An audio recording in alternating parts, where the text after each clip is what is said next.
The plan to expand the convention center will not make it to the November ballot. Does it mean taxpayers are on the hook for $5 million? Young campers got some special help today to help keep summer slide at bay. This is the job. What's your problem? That's my problem. For you, it's a crusade. For me, it's a job. And at the movies this weekend, summer blockbusters and Shakespeare. KPBS Evening Edition starts right now.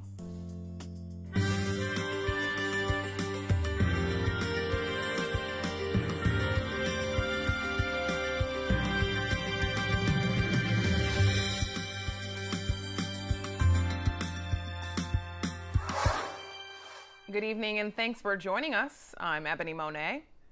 San Diego voters won't see a convention center expansion measure on the ballot this November, but taxpayers may still be on the hook for a $5 million lease down payment.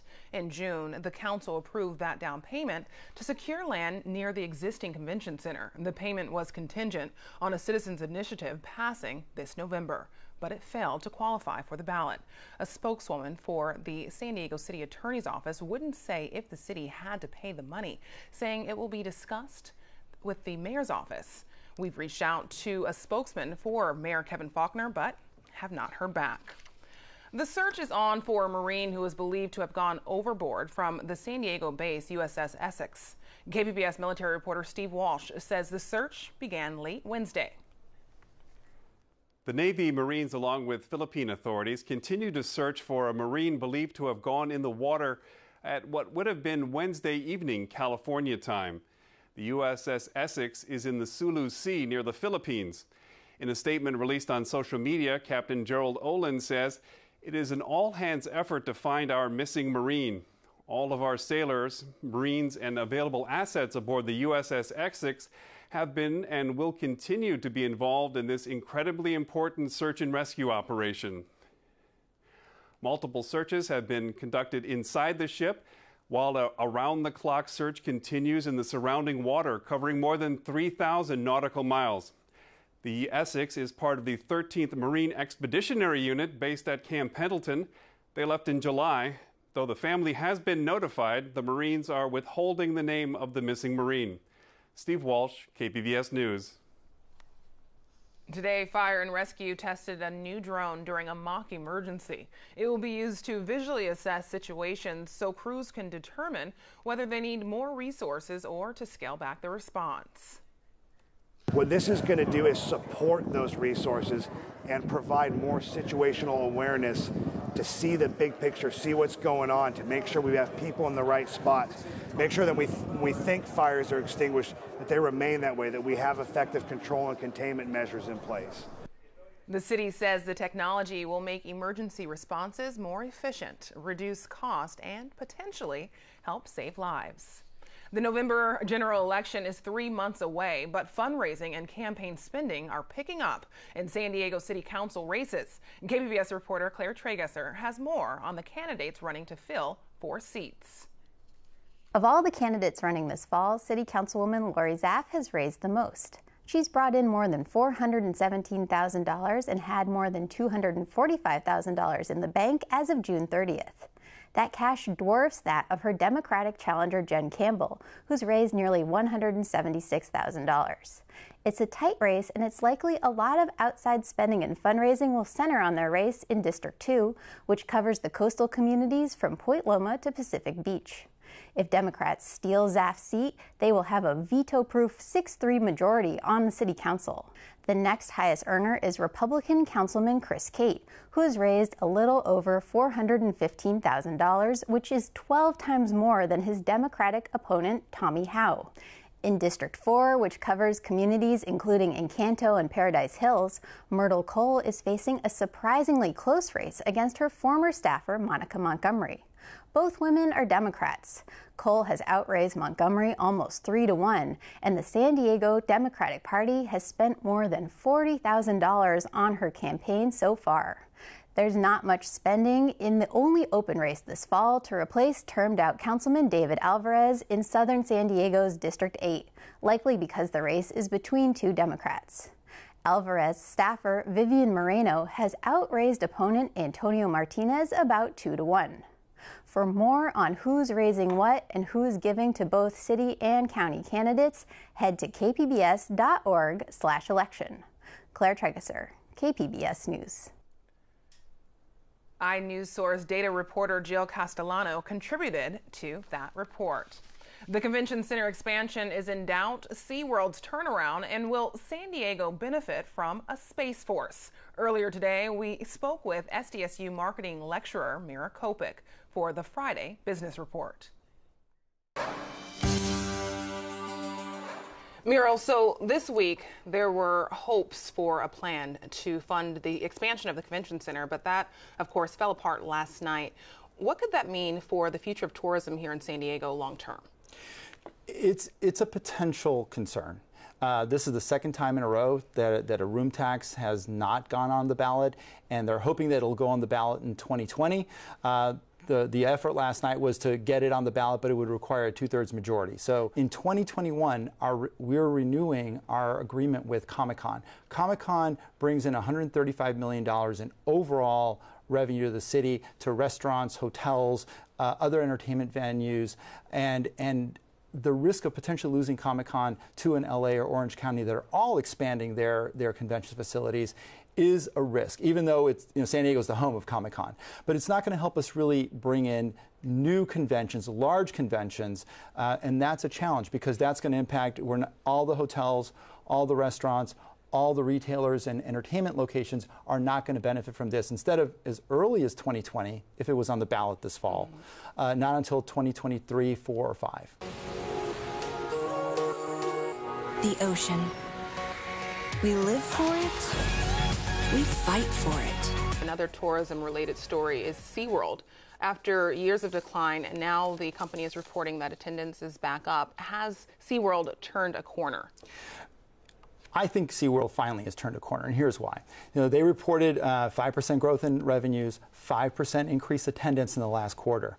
Through July, beginning of the year to July, over 1 million new incremental visitors came into various SeaWorld theme parks. So the Orca Encounter or the new electric eel roller coaster, that's been a big boom. It's attracted millennials, younger audiences. It's attracted families back again because now instead of just going to see Shamu, you can see Shamu in their habitat, which is very important. And this has implications not only for their future expansion, for their hotel and other rides, but also for the revenues the city brings because their attendance is tied to what rent they pay to the city of San Diego. So shifting gears now, by 2020, the Trump administration says it wants to have a Space Force. As President Trump has said in his words, it is not enough to merely have an American presence in space. We must have American dominance in space, and so we will. What could this mean for local defense contractors? It could be a big boom for local defense contractors. Although we have, San Diego is a military town, so we have a lot of well-known defense contractors who have long worked in aerospace. So companies like General Dynamics, companies like Lockheed Martin, companies like Northrop Grumman, all have had big footprints with the Department of Defense already. Consulting firms like Booz Allen, who support all these different areas, are going to be big beneficiaries. But also, they're going to have a space development agency which is focused on acquiring technology. So cities like San Diego or Silicon Valley or Boston will be big beneficiaries because we have those technology ecosystems in place that will be able to bring in new technologies to the military where they could buy it. And the DoD's been a big incubator since the 1950s of great new technology, and they're actually going to be almost the venture capitalists themselves. Always great to talk to you, SDSU marketing lecturer Mira Kopik. Thank you so much. Thanks, Ebony. As the daughter of a Mexican immigrant, Adela de la Torre is the first person of color to lead San Diego State University and the first woman permanently appointed as the university's president. KPBS education reporter Megan Burks sat down with de la Torre to learn about her vision for the school. President Adela de la Torre, you came to us from UC Davis, where you were an administrator and also a scholar in Mexican American studies. What do you bring to this university? Well, I think I bring over 30 years of experience in higher education. I was also at the University of Arizona.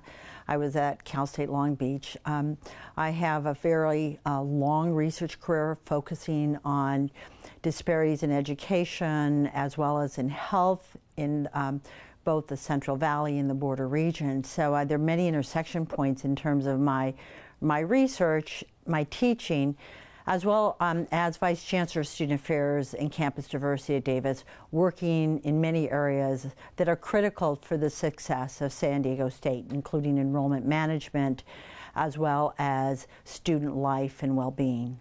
Something that's on a lot of people's minds right now is the rising cost of higher education. Of course, the tuition is set by the CSU and largely informed by the state budget. But as a university president, what can you do to help bring those costs down? The CSU system is probably one of the most affordable systems. Our average debt is around $19,000 compared to the national debt level, which is over $37,000 for students. But I think, for example, when we look at cost of attendance, probably one of the biggest areas for our students is housing. And that's an area that I really want to partner with the city about, because I think for campuses like San Diego State or San Francisco State, the cost of attendance is largely driven not so much by tuition, but food and shelter, as well as costs of textbooks. So the extent that I can control those costs, work in partnership, allow students to have the opportunity to attend, I will work really closely, both with the system and the city, in order to ensure that accessibility. And San Diego State is not shy about looking to boost its research profile. I read that just this past year it saw increases in the kinds of grants that traditionally would have gone down the road to UC San Diego. Research technology is one of the big drivers behind the proposal to move to Mission Valley as an expansion. But people might also say that research has a big footprint on campus, or that research professors maybe have a lower course load. So is this the right move when we're talking about efficiencies in higher education? I absolutely think it's the right move. We have, of course, been ranked multiple times in different indicators. One area that I'm really quite proud of that I heard recently was that we are in the top 10 of Hispanic serving institutions in terms of research activity. We are in the top 12 in research intensive activity. What does that mean? In order for our students to become global citizens, innovative leaders, as well as compassionate leaders as well, we need to really focus on the fact that they have to have a multiplicity of experiences in and outside of the classroom. The opportunity to work with top researchers is one important area, as well as having the opportunity to work in internships. The other thing that's important, I think particularly for San Diego State, is about 61% of our students stay in the region. So we are really an important workforce development partner with the city and the region. And so the fact is that in order to create the kind of cutting edge employees, they have to have the cutting edge experiences. The CSUs traditionally are seen as serving their immediate community, and I know here in San Diego we have a lot of first-generation students. How do you bring them along with this vision of research, especially if maybe they didn't start off on that path? So from my past experiences, I'm a firm believer with partnerships with K-12, and that is we don't only want to provide access, but we want to provide success. So how do we do that? We work closely with our schools. So historically, of course, San Diego State developed under President Weber the Sweetwater Compact. We have other programs that are partnering with local schools as well. We need to have more of those. Fortunately, we have a new dean in the School of Education, Dr. Barry Chung from Indiana, and I think he's going to do a fabulous job reaching out to schools. And quickly, I know that you'll be embarking on a new strategic plan for the university. Can you give us any hints as to what that's going to look at, or some of the themes you hope to address with it? Well, I would say first and foremost is my commitment to students. And so my mantra has been, we are going to produce global citizens, ethical innovators, and compassionate leaders. Those themes are critical, and underpinning that, of course, are all the areas that are critical for that outcome. One, we have to think about developing the kind of research infrastructure that supports our great research team. We need to create the types of partnerships that allow for innovation with our business community. We need to create the kind of support for our faculty to use innovative pedagogy to really engage students in learning. We need to create the kinds of partnerships with our donors and our supporters and all the co-curricular activities that really create the kind of success for our students. So in that process, what's going to be important is developing a collective vision. And when I say a collective vision, this year we're going to be focusing on a listening tour. I've already talked to many of our new deans, and we have a lot of new deans. In fact, I think the dean that has the longest tenure here is the dean of the College of Arts and Letters, who's been here approximately 4 years, followed by our dean of business, who's been here, who's starting his second year. So everyone is going to be new.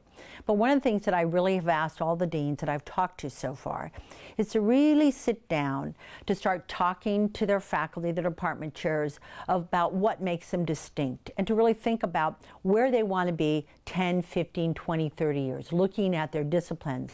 Adela De La Torre, president of San Diego State University, thank you so much for joining us. Thank you. I've really enjoyed the conversation. Thank you so much. KPBS is a service of San Diego State University. For a second week, highs haven't dipped below 80 degrees. But before you go jumping into the ocean this weekend to cool off, be advised of an increased chance of rip currents through Saturday. Here's Justin Pavic with tonight's forecast.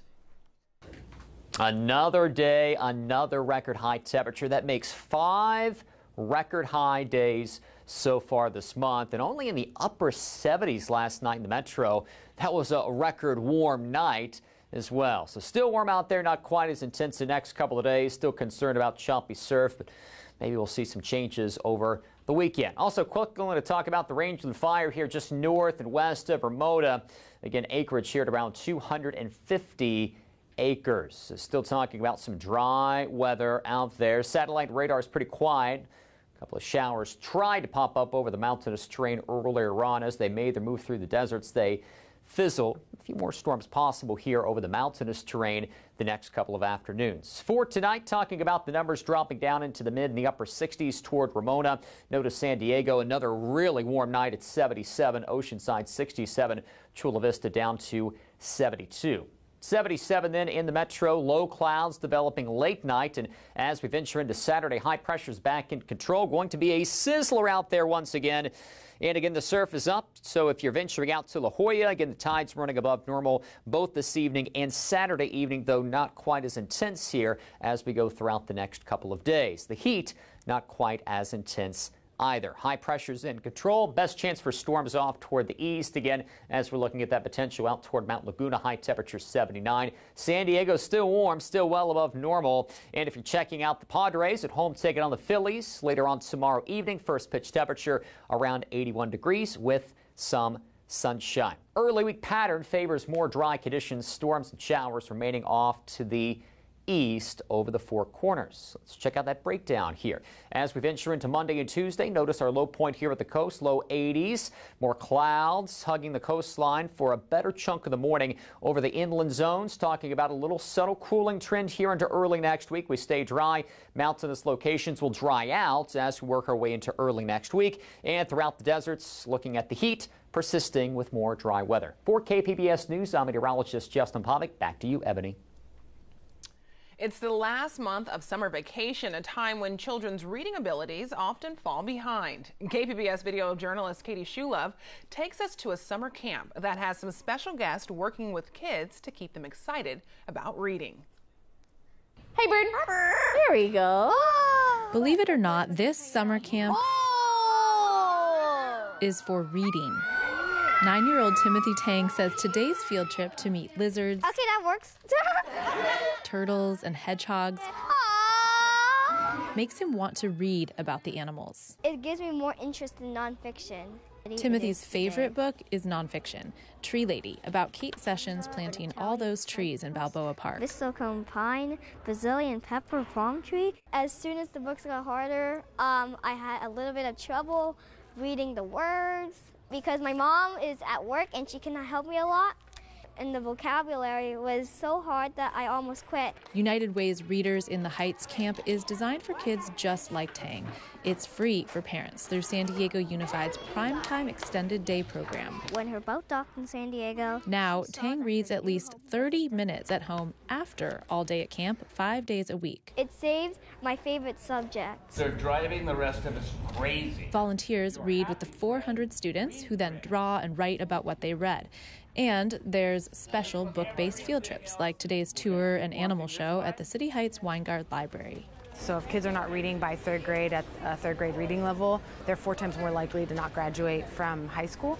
Program organizer Marissa Alvarez says 89 to 97% of third graders at higher income schools read at a third grade level. Whereas 38% of our kids here in City Heights are reading at a third grade reading level, so there's a big discrepancy there, big disparity there. Last year, Alvarez says 84% of the camp's kids either maintained or improved their reading over the summer. Pines and redwoods. Timothy goes back to school at the end of the month, and now he says he feels more ready. Maybe about 99%. I feel pretty confident. This is the camp's 3rd year, and United Way plans to use the motivational techniques learned here to help literacy in other parts of the county soon. Hissing cockroaches. Katie Shulov, KPBS News. It's a wild weekend at the movies with a new Spike Lee film, a radically fun reimagining of Shakespeare, and Jason Statham facing off against a shark. KPBS cinema junkie Beth Accomando has this preview.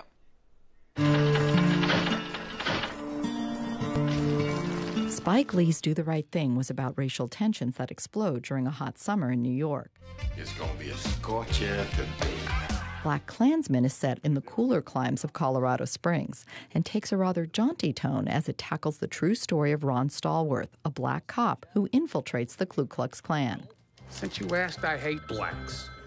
I hate Jews, Mexicans and Irish, Italians and Chinese. But my mouth to God's ears, I really hate those black rats. And anyone else, really, that doesn't have pure white Aryan blood running through their veins. I'm happy to be talking to a true white American. God bless white America. Lee's rage is still there, but his tone has changed. Instead of the screaming that runs through Do the Right Thing, BlacKkKlansman makes its points through humor and then letting black activists give powerful, articulate speeches. But Lee's point is, this 1979 story feels like America today. America first. And you should be outraged at the lack of progress. Lord, what fools these mortals be. A new Midsummer's Night Dream blows the dust off the Bard's play for a joyous reimagining of the famous comedy. Director Casey Wilder-Mott gives us a delightfully breezy adaptation, and despite all the updating, he keeps the language intact and respects the poetry of the play. The Meg had a simple but kind of brilliant concept. Mix Jaws with Jurassic Park and throw in hunky Jason Statham. But simple is the key word. You simply need Jason Statham versus a giant prehistoric shark. That's it. But instead, we get silly science, meager service at an environmental message, and tons of padded plot. But not enough hand-to-fin combat between Statham and the Meg. The Meg's often a shot-by-shot remake of Jaws, but with a kaiju-sized shark. And to be fair, it does have moments of fun with the scale of its creature, but not nearly enough to satisfy me. Beth Accomando, KPBS News. Getting to know people and places in San Diego and Imperial County is what the KPBS Explore Project is all about. In this series, we visit 5 different communities from different corners of the region to show you what it's like to live and work in these areas. Tonight, we look at diversity in South Bay. People are in fear of the outside perception of what National City is. Some people don't go past the 8 freeway or even the 54. Growing up in San Diego, National City was viewed as nasty city and something that's really, really bad and dirty. So we are closer to the border. When you look at the map, we're right at that corner. But since I've been living here, it seems like they've been trying to alter and change that perception. The majority, yes, is Latino, but many don't know that the Filipino community is the 2nd largest. It's pretty cool when you go to school with people or you meet people that even though they're Filipino, they speak Spanish. Or even if you're Mexican, you know a few words in Tagalog. Born and raised Irish Catholic, and the thing is We didn't know Spanish, but when I went to school, I had Mexican friends and Hispanic and Latinos, and I learned Spanish, and I can still remember in my Spanish that I learned as a young boy. The proximity to Mexico is probably one of the biggest things about being in the South Bay, is because you see that community coming over to America. So there's a lot of traveling into Tijuana and Mexico, and I think that's part of why National City hasn't lost its roots, because there's a lot of coming back and forth. I remember just, a lot of people commenting on how do you do that? How do you code switch from Spanish to English in one sentence? And so that's something very normal for us. We'll have a conversation. If you stop me after you say, what language were you speaking? I will think I was just speaking in English or just in Spanish, but in reality, it's that mix of the two. I was raised over there for 10 years, so I know a lot of the culture, and it's embedded in me. They're connecting the dots between Tijuana and San Diego, and it's wonderful to see Latin Americans, every people, every color, every walk of life, from Canada to Argentina, you can find them near National City. You can watch the rest of this series at kpbs.org/where I come from. And we want to hear what you think about the series. Join the conversation on the KPBS Facebook page. You can find tonight's stories on our website, kpbs.org/evening edition. Thanks for joining us. Have a great night.